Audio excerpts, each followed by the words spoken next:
Diffusion, the international science radio show. We have a bouncer on the doors of perception. The good, the bad, the ugly. It gets pretty exciting. The myths, the truths. Toxicology. Astroseismology. Magnetism. The dark side. Genetically engineered potatoes. Planetoid. I love that word. Hello and welcome to Diffusion. Sit back and relax while we connect your brain with weird and wonderful science. I'm Ian Woolf. On this special FameLab Australia Finals Edition, you'll hear 3.5-minute talks from young scientists around Australia explaining their research in clear English without slides. FameLab Australia is organised by the Foundation for the Western Australian Museum. FameLab is an international science communication competition to find and mentor young researchers to share their stories with the world. For the pandemic, people are recording their talks at home and they're being posted to YouTube. The national winner, Cody Frear, will represent Australia at the International FameLab competition at the Cheltenham Literature Festival in October, competing against scientists from around 25 countries. Madi Ferrari from the University of Sydney was awarded runner-up, and Nisharnthi Duggan, also from the University of Sydney, won the online public vote. Here are most of the FameLab Australia 2020 finalists, with the remainder next week. My name is Cody Frear, and I'm from the University of Queensland Faculty of Medicine. My presentation is entitled Out with the Old, In with the Noo-Noo in Pediatric Burns. Often it begins with an accident. In Ellie's case, it was a spilled pan of hot oil, causing serious burns to her arms and legs. When I first met her in the Children's Burn Center, she impressed me not only with her resilience, but her in-depth knowledge of the Teletubbies. This girl could get a PhD in Tinky Winky Dipsy La La and Po.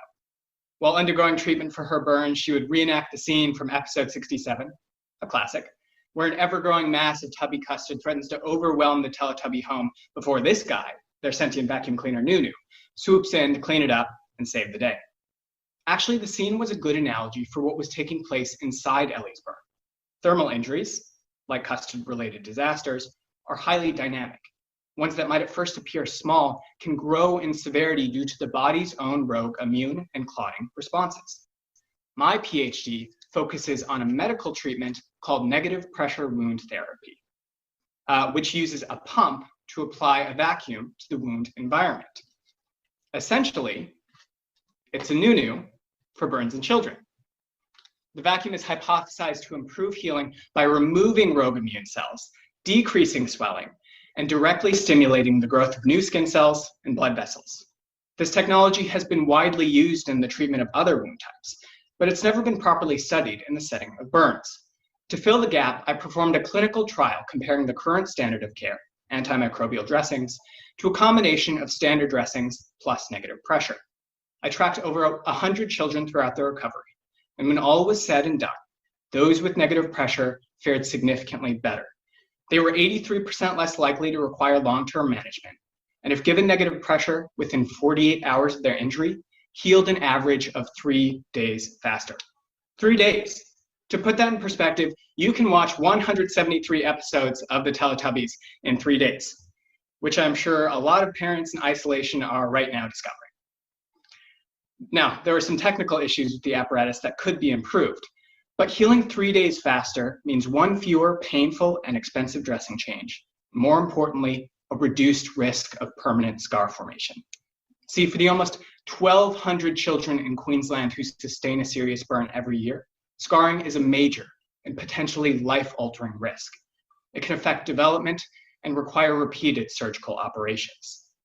Which brings me back to Ellie, who didn't receive negative pressure. The last time I saw her, 6 months after her burn, she wasn't pretending to be Noo-Noo. She wasn't playing at all. She was too worried about people seeing her scars. Scars caused by spilled oil and a chaotic biological response that couldn't be controlled. I hope this research helps pave the way for improved burns care and provides a Noo-Noo to children like Ellie, who don't deserve to bear lifelong scars because of a simple accident. Do you have high expectations of yourself? Do you push yourself to do the best? And do you also tend to be a little bit self-critical from time to time? If you said yes, you might be a perfectionist. And you might be interested if I were to tell you there is actually a way to keep the benefits of being a perfectionist, like being driven, being motivated, accomplishing your goals, but whilst also avoiding the costs of perfectionism, like being self-critical and even experiencing depression symptoms. I'm Madi Ferrari. I'm at UCID doing a PhD on self-compassion. So what actually is self-compassion? I'd like you to think for a moment about a time today when things went wrong. For me, you're actually looking at it. I put this background on Zoom and I have no idea how to get rid of it. But moments like this are breeding ground for self-criticism, right? The self-critical voice popped up for me. Madi, you're an idiot. No one is going to take you seriously at this FameLab thing with a frozen background. How could you be so ridiculous? Why did you put it on there in the first place? But I know for a fact that if it was a good friend who I cared about, who I loved, who I wanted to see do well in life, who was in this situation instead of me, I'd never say those things to them. I'd be supportive, I'd make jokes, I'd put it in perspective. I'd say, look, even if you've stuffed up, I still think you're a wonderful person. And self-compassion is all about directing that compassionate wisdom that we have that we send outward to other people, but turning it inward to ourselves. But what does the data say? So some colleagues and I ran a large study with over 1,000 participants online, and we got these participants to fill out questionnaires. So firstly, we looked at perfectionism and depression. And unfortunately, we found a really strong predictive relationship there, meaning that if you're a perfectionist, you are at high risk of developing depression symptoms because of that self-criticism. But when we looked at the group who were very perfectionistic and also had high depression, we looked a little deeper, and this is where it got really interesting. In that group, the people who had low self-compassion had a very strong link between perfectionism and depression. But for the people with high self-compassion, that link was actually broken. So what's interesting about that is you could retain the benefits of being a perfectionist, like being driven, being motivated, but the pattern with high depression symptoms was broken. They didn't also experience depression. So what this tells us is that for the perfectionists out there, keep doing your thing. But if you can start to also practice a bit of self-compassion, especially when inevitable failure comes along, because we're only human, that will actually protect you from the costs of perfectionism. So my final comment is, if you wouldn't say it to a good friend or a pet who you really cared about, like Leo here, then why are you saying it to yourself? Hi, I'm Nisha Duncan. I'm a PhD student at the University of Sydney, and the title of my presentation is A Surprising Treatment for Stroke.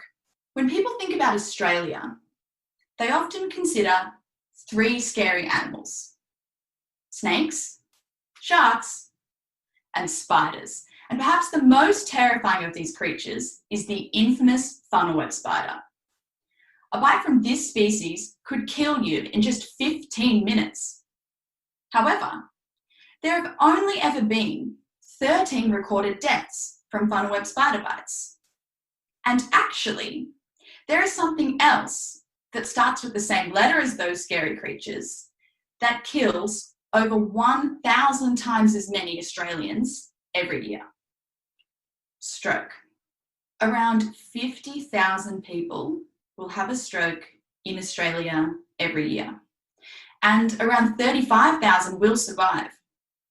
But 90% of these survivors will have some kind of permanent disability from the brain damage caused by stroke.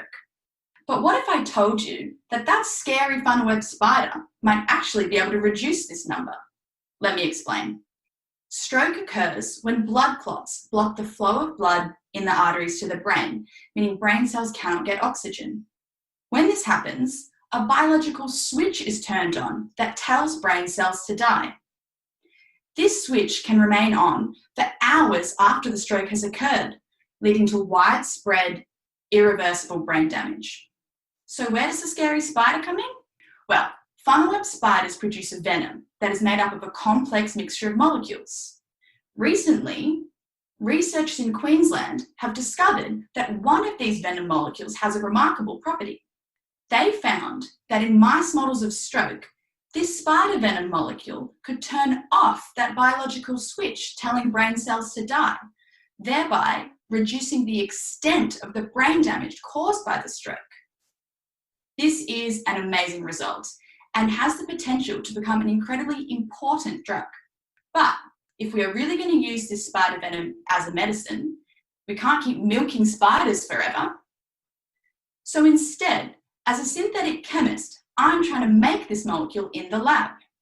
I'm working out the right combination of chemicals to put together so that we can have enough of this molecule to test in humans.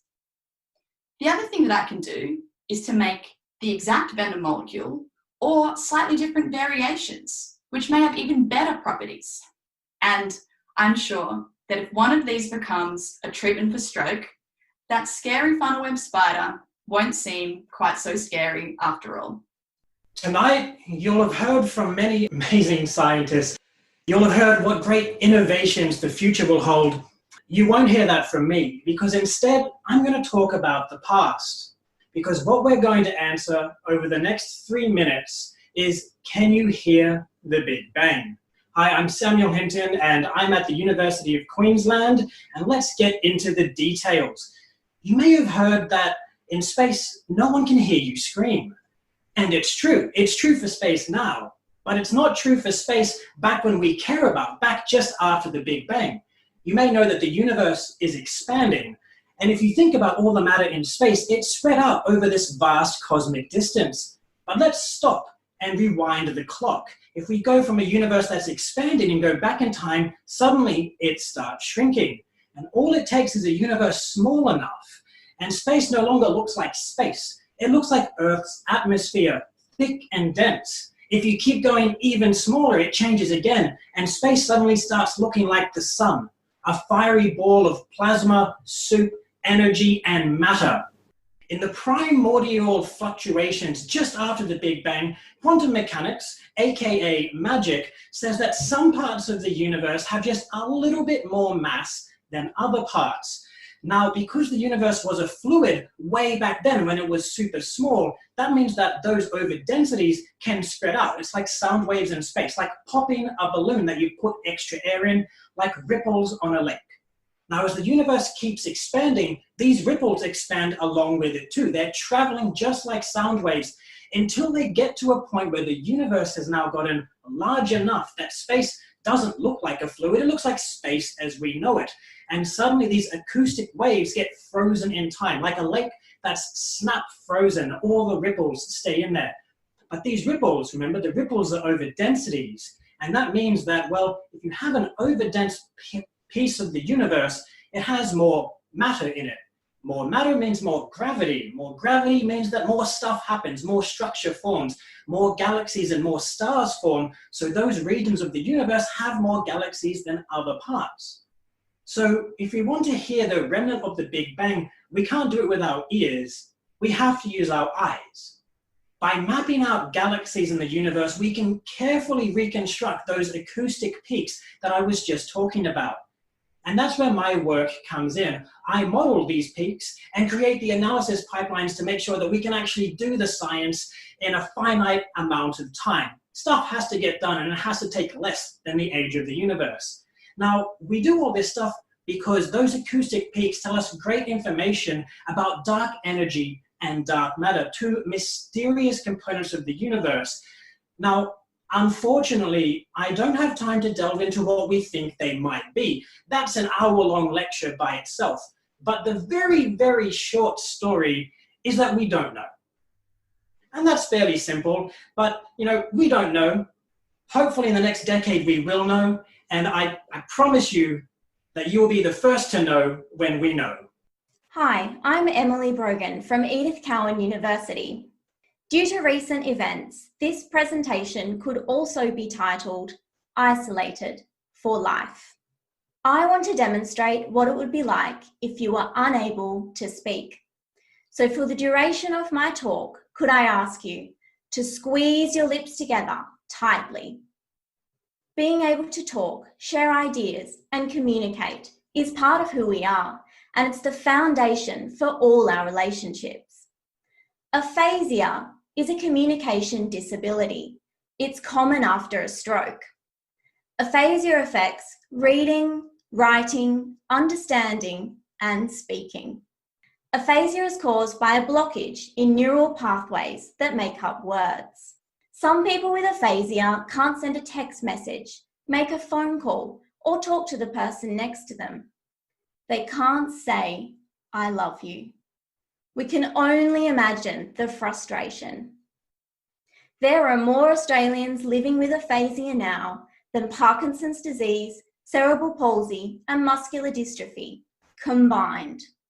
Much like COVID, we don't best know how to treat aphasia. We don't have an injection. What we do know from research is that people with aphasia can get better. Treatment needs to start immediately, and everyone has a different recovery. What I want to know is what parts of speech therapy will help someone with aphasia best in their early stroke recovery.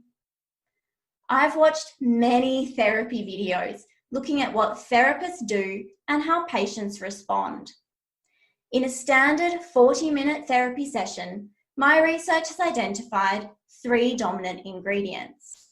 The patient talks more, the patient makes fewer mistakes, and the therapist gives as many hints as possible to help them find the words. These ingredients happen about 500 times a session. What we need to know is what ratio of these ingredients will give the very best dose in early stroke recovery. Some people with aphasia may take months to find their very first words. It is a painstaking and frustrating process. Aphasia research is still in its early stages, and there is so much to discover. So when you're social distancing, spare a thought for those who are always distant because they have no words. Your isolation will end. Theirs possibly won't. You can relax now. Thank you. You're listening to Ian Woolf on Diffusion Science Radio. Send emails to science@diffusionradio.com. We're brought to you across Australia on the Community Radio Network and podcast over the internet on www.diffusionradio.com. Hi, my name is Dr. Daria Crowd. I'm from University of Western Australia, and the title of my talk is No More Bad Leaders. Have you ever had a bad boss? 75% of employees will say that interaction with their leader is the most stressful part of their day. Bad leaders avoid taking decisions, avoid making actions, and micromanage. Most people seem to know pretty well what bad versus good leadership looks like. So I'm really fascinated to find out why then many people will engage in these bad leadership behaviors. So my research looks into leader identity or self-definition as a leader and how the leader identity impacts on outcomes. When I was reflecting on my own leadership experience, I actually noticed that even though I'm sort of an expert in leadership, I also made some bad leadership decisions and bad calls. So why is that? So we can think of leader identity as being hidden in our cognition. And our cognition operates in 2 modes: intrinsic, extrinsic, implicit, explicit, slow, fast, conscious, subconscious. So identity can also be implicit and explicit. So when we want to measure someone's explicit leader identity, we just simply ask them, are you a leader? Turns out many people will actually say yes. And why not? Leadership is associated with status and prestige in our society. So of course people want to feel like one. But it turns out that these people with high explicit leader identity are also more likely to say that leaders should be domineering, pushy, and manipulative. These people will also choose to engage in leadership only if they see benefit for themselves. So on the other hand, we have intrinsic identity, and measuring implicit identity is a little bit harder because we can't ask. but we can make participants take part in a word sorting task and assess identity in that way.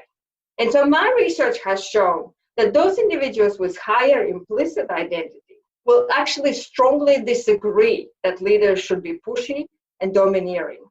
These participants also indicate that they are less likely to engage in bad leadership behaviors, such as avoiding decisions, being unavailable to their followers, and delaying action. So it turns out that being a better leader means having this deeper held belief that you are actually one. And when I reflect on my own experience, I can see now that I was not sure about being a leader, and that led me to being rude and pushy with the people that follow. So how can we train someone to be better or have stronger implicit identity? We need to do more intense training and more immersive training, and that can be costly. But hopefully the outcome of that will be that 75% of people will say that interaction with their boss is the best part of their day. Hi, my name is Lynn Nazareth. I am a PhD candidate at the Menzies Health Institute at Griffith University. And the title of my presentation is Discovering Ways to Protect Your Brain. Your brain is an amazing and complex organ. There are around 100 billion nerve cells in your brain, which is almost equal to the number of stars in the Milky Way galaxy. The thing about the galaxy, though, is that it is always under attack, and it needs guardians to save the day. Your brain, just like the galaxy, is also under constant threat. There are evil supervillains trying to enter your brain and destroy it. These supervillains are bacteria and viruses that use secret passages to cause brain infection. These secret passages are the nerves inside your nose. Research shows that brain infections can progress into diseases like Alzheimer's, Parkinson's, or even multiple sclerosis. The question I ask you is, can you protect your brain? This is where my research comes in. I look at the nerves inside your nose, and I focus on the cells that surround them, called glia. Glia support your nerves and help them grow. But I have discovered that they can also protect your brain. I isolate glial cells and grow them. I then challenge them with the bacteria that has been linked with Alzheimer's disease. I then studied their fate and response after this encounter. I found that glia were capable of killing and destroying almost 90% of the bacteria that they encountered. After eating and degrading these supervillains, glia release danger signals or cytokines in their environment, alerting all the cells that there was trouble in the neighborhood. I now look at the mechanisms that glia use to recognize, eat, and degrade bacteria by studying the genetic structure of these cells. My hope is to make this process of killing bacteria even better. Imagine, instead of trying to find a cure for Alzheimer's, Parkinson's, or multiple sclerosis, we might be able to prevent infections leading to these diseases. Just a little bit of help. That is all they need. These pesky pathogens will no longer be a pain. The superglia in your nose will forever protect your brain. Listen next week for the remaining FameLab Australia finalist talks. In the final decade of the 21st century, men and women in rocket ships landed on the moon. By 2200 AD, they had reached the other planets of our solar system. Almost at once, there followed the discovery of hyperdrive, through which the speed of light was first attained and later greatly surpassed. And so at last, mankind began the conquest and colonization of deep space. That's all from us this week on Diffusion. Are you a scientist, artist, biohacker or maker who'd like to be interviewed about your work? Would your company like to sponsor Diffusion? Send your contributions, opinions, helpful suggestions and donations to science@diffusionradio.com. That's science@diffusionradio.com. Please like the Diffusion Science Radio page on Facebook and rate the show on iTunes. Tell your friends. Follow me on Twitter @Ian Woolf. I produce Diffusion, which is broadcast around Australia to 28 stations on the Community Radio Network, including 2RBM in the Blue Mountains of New South Wales, 8CCC in Alice Springs and Tennant Creek, 2MVR in Nambucca Valley, 3MBR in the Mallee Border districts of Victoria and South Australia, City Park Radio 7LTN in Launceston, Tasmania, and 2XXFM in Canberra. Diffusion is syndicated globally on the National Science Foundation's Science 360 internet radio station and also on astronomy.fm. Subscribe to the podcast on the Diffusion website, www.diffusionradio.com. That's www.diffusionradio.com, and check the website for links, photos and videos about this week's show. If you enjoyed the show, you can explore more than 1,000 previous episodes archived on diffusionradio.com, where the shows are labelled by keywords so you can focus in on the stories you want to hear. Join my patrons at patreon.com/diffusionradio. Make a donation through paypal.me/IanWolf. Support Diffusion by buying from the affiliate links at diffusionradio.com/support. Subscribe to the Diffusion YouTube channel at youtube.com/c/diffusionradio. I'm Ian Woolf. Join us inside your audio device of choice for more science wondering next week on Diffusion Science Radio. Science is fun. It helps you to learn, to know, and to appreciate. When you study science, you may go on field trips. You discover the marvelous interrelationships between all living things. You learn to read the history of the Earth as it is written in rocks and fossils. You find out what makes things tick, everything from a molecule to a living organism. In the study of science is found the most useful and satisfying knowledge of man. Knowledge of his physical world, its past, its present, and its future. And in your moments of relaxation, now and in the years to come, you will find the study of science leading you into fascinating pursuits: photography, collecting. Why study science? Study science because you will find in the study of science a richer, more rewarding life.